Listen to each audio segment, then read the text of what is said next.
Hello friends, जैसा कि हमने लास्ट वीडियो में डिस्कशन किया था स्ट्रीम एपीआई के बारे में और समझा था कि स्ट्रीम एपीआई क्या है और किस तरह से वर्क करती है और स्ट्रीम एपीआई का बेसिक यूज क्या है जावा के अंदर।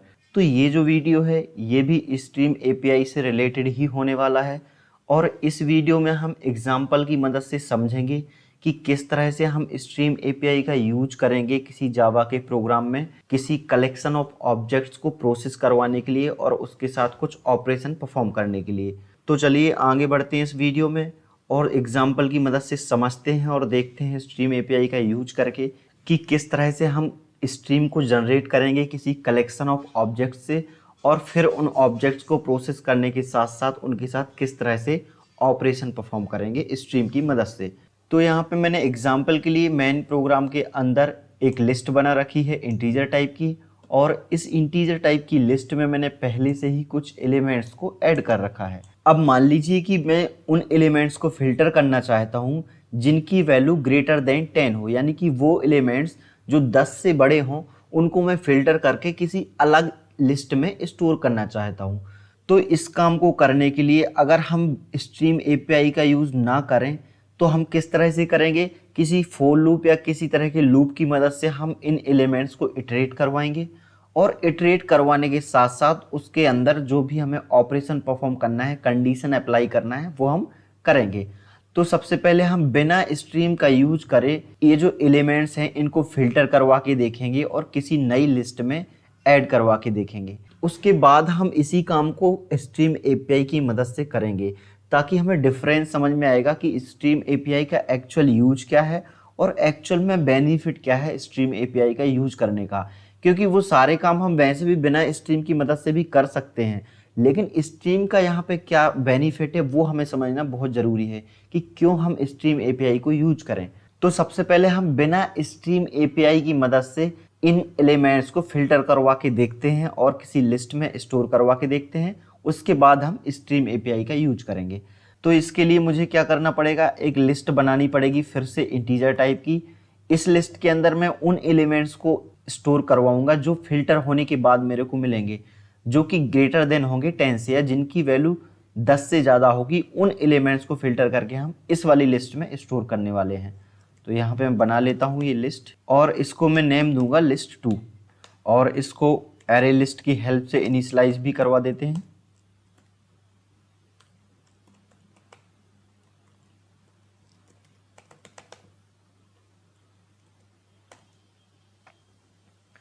तो ये तो हमने एक सिंपल लिस्ट बना ली जिसमें हम उन एलिमेंट्स को ऐड करेंगे जो फिल्टर होने के बाद हमें मिलेंगे। अब फिल्टर करने के लिए हमें क्या करना पड़ेगा, ये जो एलिमेंट्स हैं इनको इटरेट करवाना पड़ेगा लूप की मदद से, क्योंकि अभी हम स्ट्रीम का यूज़ नहीं कर रहे हैं। तो मैं सिंपल यहाँ पे एनहेंस्ड फॉर लूप का यूज करता हूँ इन एलिमेंट्स को इटरेट करवाने के लिए। तो इस तरह से हम ये जो लिस्ट के एलिमेंट्स हैं इनको हम इटरेट करवाएंगे। अब इटरेट करवाने के साथ साथ हमें कंडीशन भी लगानी पड़ेगी यहाँ पे कि जो भी एलिमेंट्स इटरेट हो रहा है अगर उसकी वैल्यू ग्रेटर देन हो 10 से तो उसको हम क्या करेंगे, ये जो नई वाली लिस्ट बनाई है list2 इसके अंदर हम ऐड करवा देंगे list2 डॉट ऐड किस एलिमेंट को जो इटरेट हो रहा है। तो यहाँ पे सिंपल हमने क्या किया, ये जो एलिमेंट्स थे जो इस लिस्ट में ऐड थे इनको इटरेट करवाया लूप की मदद से और उसके अंदर हमने एक कंडीशन भी लिखी कि अगर एलिमेंट्स ग्रेटर देन हो 10 से तो वो ऐड होगा किस लिस्ट में, list2 में, जो एक और हमने लिस्ट बनाई है। तो यहाँ पे सिंपल जो भी एलिमेंट्स ग्रेटर देन होंगे 10 से वो इस लिस्ट में ऐड हो जाएंगे जो list2 बनाई है। तो अब ऐड होने के बाद ये जो list2 के एलिमेंट्स हैं इनको हम एक बार प्रिंट करवा के भी देखते हैं कि फिल्टर होने के बाद कौन कौन से एलिमेंट्स ऐड हुए हैं list2 में। तो इसके लिए सिंपल में जो list2 के एलिमेंट्स हैं जो फिल्टर होके आए हैं इनको प्रिंट करवाने के लिए फॉर ईच मेथड का यूज कर लेता हूं मैं यहाँ पे।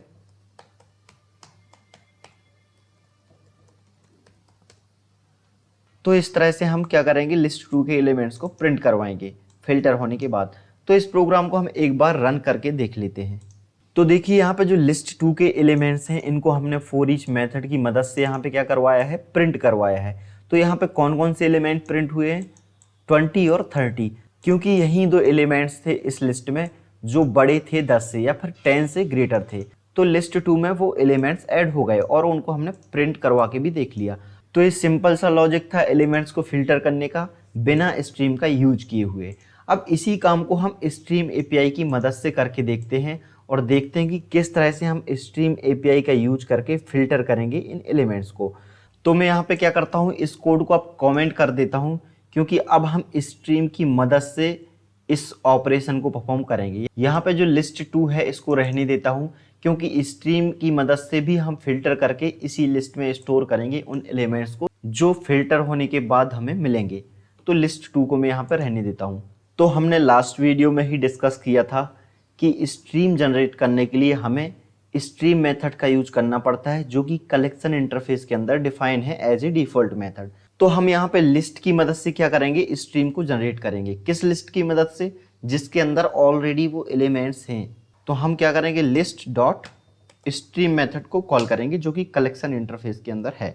अब ये जो स्ट्रीम मेथड है ये क्या करेगा, ये जो एलिमेंट्स हैं इस लिस्ट के अंदर इनकी हमें स्ट्रीम बना के दे देगा। तो ये जो स्ट्रीम बना के रिटर्न करेगा ये स्ट्रीम मेथड, तो उस स्ट्रीम को रेफर करने के लिए हमें स्ट्रीम इंटरफेस के रेफरेंस वेरिएबल का यूज करना पड़ेगा। अब देखिए ये जो स्ट्रीम इंटरफेस है ये भी स्ट्रीम एपीआई का ही पार्ट है और java.util.stream पैकेज के अंदर ही डिफाइन है। और ये जो इंटरफेस है ये एक जेनरिक टाइप का इंटरफेस है। तो इसको हमें बताना पड़ेगा कि जो स्ट्रीम हम रेफर करने वाले हैं वो किस टाइप के एलिमेंट्स को होल्ड करती है या वो किस तरह की स्ट्रीम है। तो हमें यहाँ पे बताना पड़ेगा कि वो इंटीजर टाइप के एलिमेंट्स की स्ट्रीम है जिसको हम रेफर करने वाले हैं। और यहाँ पे मैं रेफरेंस वेरिएबल बना देता हूँ स्ट्रीम।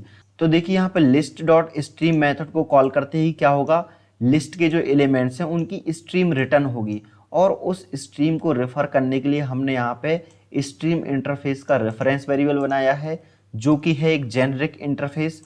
अब देखिए जितने भी तरह के मेथड हैं स्ट्रीम के अंदर जो हम यूज करते हैं इंटरमीडिएट या टर्मिनल ऑपरेशन परफॉर्म करने के लिए या एलिमेंट्स या ऑब्जेक्ट्स को प्रोसेस करने के लिए, वो सारे मेथड इसी स्ट्रीम इंटरफेस के अंदर मौजूद हैं। तो जिस तरह से लिस्ट एक इंटरफेस है और हम एरे लिस्ट को रेफर करते हैं किसी भी तरह की लिस्ट इंटरफेस की मदद से, और फिर लिस्ट इंटरफेस के रेफरेंस वेरिएबल की मदद से ही हम वो सारे मेथड कॉल करते हैं जो भी हमें ऑपरेशन परफॉर्म करना होता है एरे लिस्ट के एलिमेंट्स पे।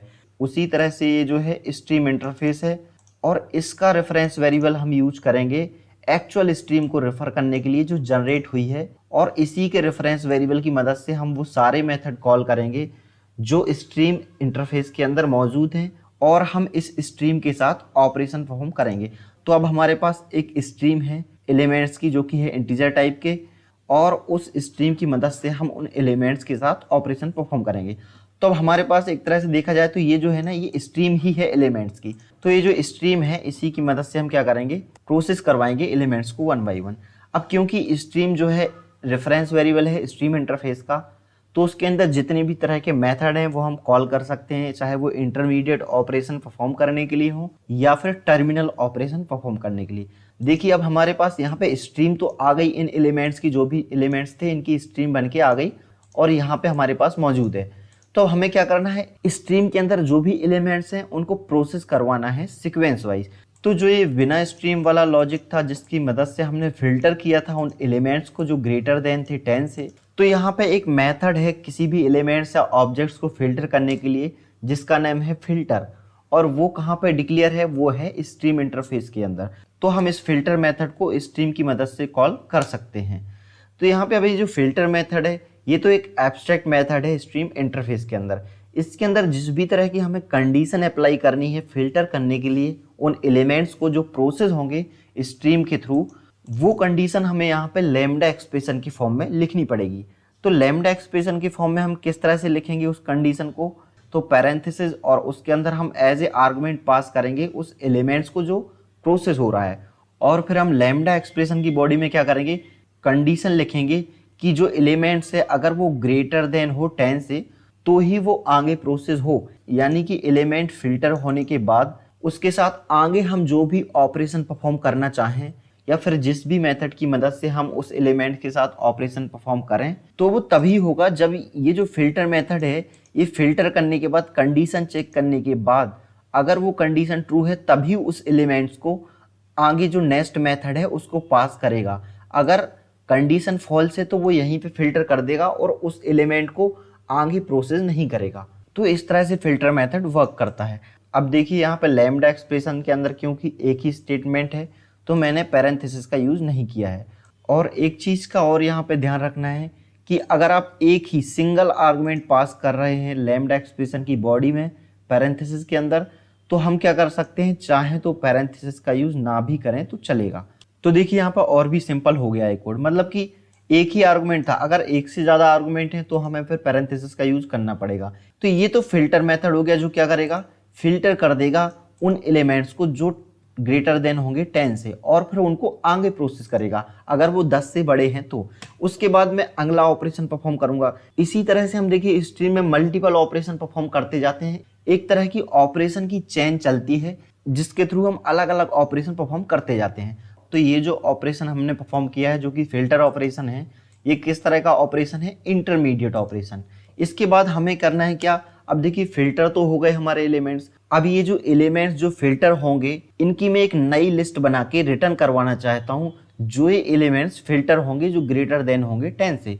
तो लिस्ट रिटर्न करवाने के लिए मुझे क्या करना पड़ेगा, यहाँ पे कलेक्ट मेथड का यूज करना पड़ेगा। ये जो कलेक्ट मेथड है ये भी कहाँ पे डिक्लेयर है, स्ट्रीम इंटरफेस के अंदर ही। और इस कलेक्ट मेथड के अंदर मुझे क्या करना पड़ेगा, एक कलेक्टर्स नाम की क्लास है जो कि स्ट्रीम पैकेज के अंदर ही है। इसका एक स्टैटिक मेथड है टू लिस्ट, इसको मुझे कॉल करना होगा।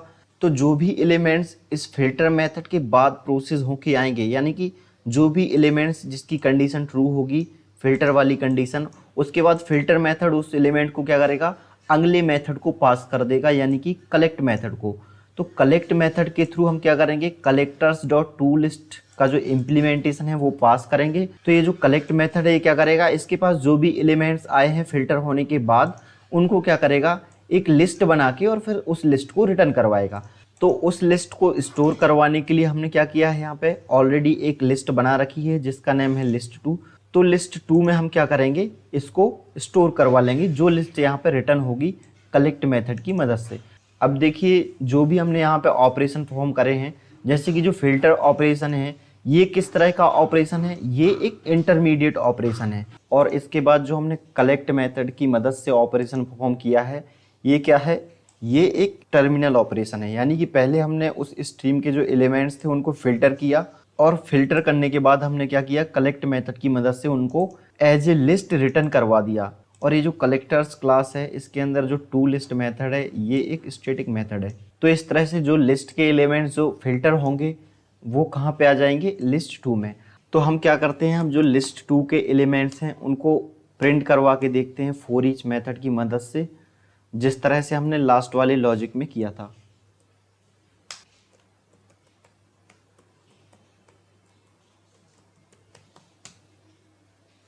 तो मैं इसको रन करता हूं अब।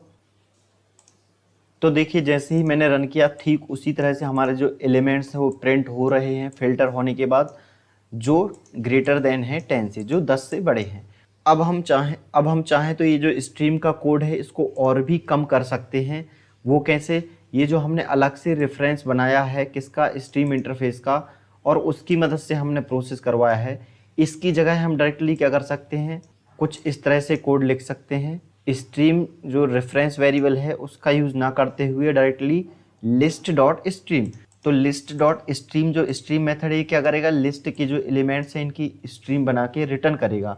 तो जैसे ही यहाँ पे स्ट्रीम आ जाएगी उन एलिमेंट्स की जो इस लिस्ट में स्टोर थे, तो हम उनको आगे प्रोसेस कर सकते हैं और कई तरह के ऑपरेशन परफॉर्म कर सकते हैं। तो ये जो फिल्टर है ये एक इंटरमीडिएट ऑपरेशन है और ये जो कलेक्ट है क्या है, एक टर्मिनल ऑपरेशन है। जो भी ऑपरेशन लास्ट में परफॉर्म होगा वो क्या कहलाएगा, टर्मिनल ऑपरेशन। और जितने भी तरह के ऑपरेशंस के लिए मेथड जो हैं वो स्ट्रीम इंटरफेस के अंदर ही मौजूद हैं। तो ये देखिए कोड पहले से भी और कम हो गया है और फिर से अगर हम इसको रन करें तो वैसे ही एग्जीक्यूट होगा, वैसे ही रन होगा जैसे पहले हो रहा था।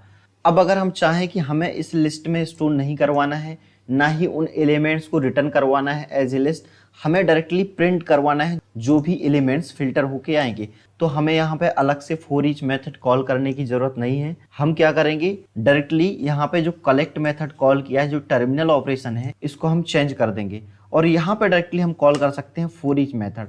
यहाँ पे फॉर ईच मेथड भी टर्मिनल ऑपरेशन में ही आता है और स्ट्रीम के लिए अलग से फॉर ईच मेथड डिक्लेयर है स्ट्रीम इंटरफेस के अंदर। तो यहाँ पे ये जो फॉर ईच मेथड है ये किस चीज़ का काम करेगा, टर्मिनल ऑपरेशन का काम करेगा। लेकिन इसमें भी हम इम्प्लीमेंटेशन ठीक उसी तरह से पास करेंगे जिस तरह से हम नॉर्मली करते हैं फॉर ईच मेथड में। और अब यहाँ से मैं लिस्ट 2 हटा देता हूँ क्योंकि लिस्ट 2 की ज़रूरत नहीं है, ना ही ये रिटर्न करेगा कोई लिस्ट, क्योंकि हमने यहाँ पे टर्मिनल ऑपरेशन को चेंज कर दिया है और लिस्ट रिटर्न करवाने की जगह हमने क्या किया है, सीधा प्रिंट करवा दिया है उन एलिमेंट्स को जो फिल्टर होने के बाद आएंगे, या फिर जो भी एलिमेंट्स फिल्टर होने के बाद फिल्टर मेथड पास करेगा उनको आगे प्रोसेस होने के लिए फॉर ईच मेथड के पास, तो फॉर ईच मेथड उन एलिमेंट्स को डायरेक्टली प्रिंट कर देगा।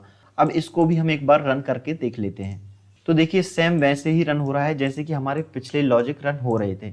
अब देखिए यहाँ पे अगर इस कोड को और इस कोड को कंपेयर किया जाए तो यहाँ पे हमारा एक ही लाइन में काम हो गया है, जबकि यहाँ पे हमने कितना कोड लिखा था, अलग से फॉर लूप चलाया था, उसके अंदर अलग से कंडीशन लिखी थी। तो यहाँ पे हमने एक ही लाइन में वो सारे काम कर लिए जो कि हम यहाँ पे अलग अलग कर रहे थे। तो देखिए यहाँ पे जो स्ट्रीम है एक तरह से चैन की तरह वर्क करती है। इसमें हम एक एक करके कई तरह के ऑपरेशन परफॉर्म करते जाते हैं, मेथड को कॉल करते जाते हैं। चाहे तो हम मल्टीपल मेथड को कॉल करके मल्टीपल इंटरमीडिएट ऑपरेशन परफॉर्म कर सकते हैं, जो कि हम आने वाले वीडियोस में देखेंगे भी अलग अलग ऑपरेशन परफॉर्म करके। और देखिए जितने भी तरह के ऑपरेशन परफॉर्म करने के लिए जो मेथड्स हैं वो स्ट्रीम इंटरफेस के अंदर ही मिलेंगे। जैसे कि ये जो फिल्टर मेथड है इसको हम ओपन करके देख लेते हैं। तो ये देखिए ये जो फिल्टर मेथड है ये कहाँ पे डिक्लेयर है, स्ट्रीम इंटरफेस के अंदर। इसके बाद जो लास्ट वाला मेथड है जो टर्मिनल ऑपरेशन है ये भी कहाँ मिलेगा हमें, स्ट्रीम इंटरफेस के अंदर ही। तो देखिए यहाँ पे फॉर ईच भी डिक्लेयर है स्ट्रीम इंटरफेस के अंदर। तो इस तरह से जितने भी तरह के ऑपरेशंस के लिए मेथड हैं अवेलेबल वो सारे के सारे स्ट्रीम इंटरफेस के अंदर मिलेंगे। तो उनको हम एक एक करके किसी चैन की तरह कॉल करते जाएंगे और हम अपने ऑपरेशन परफॉर्म करते जाएंगे। इस तरह से हम एक लाइन के कोड में कई तरह के ऑपरेशन परफॉर्म कर सकते हैं स्ट्रीम की मदद से। तो आपको बेनिफिट साफ साफ समझ में आ रहा होगा कि हम एक ही लाइन में कई तरह के ऑपरेशन परफॉर्म कर सकते हैं उन एलिमेंट्स या ऑब्जेक्ट्स के साथ जो प्रोसेस होंगे स्ट्रीम की मदद से। तो ये एक बेसिक एग्जांपल हमने देखा इस प्रोग्राम के अंदर कि किस तरह से हम किसी लिस्ट के एलिमेंट्स को प्रोसेस करवाएंगे स्ट्रीम की हेल्प से और किस तरह से उन एलिमेंट्स के साथ ऑपरेशन परफॉर्म करेंगे। अब जो आने वाले वीडियोस हैं वो भी स्ट्रीम एपीआई से रिलेटेड ही होंगे और उन वीडियोस में हम अलग अलग एग्जांपल की मदद से अलग अलग तरह के ऑपरेशन परफॉर्म करके देखेंगे। जो भी ऑपरेशन परफॉर्म करने के लिए मेथड अवेलेबल है स्ट्रीम एपीआई के अंदर या स्ट्रीम इंटरफेस के अंदर, उन सारे मेथड को यूज करके देखेंगे एक एक करके एक एक एग्जाम्पल में। तो इस वीडियो में इतना ही, मिलते हैं अगले वीडियो में, तब तक के लिए बहुत बहुत धन्यवाद।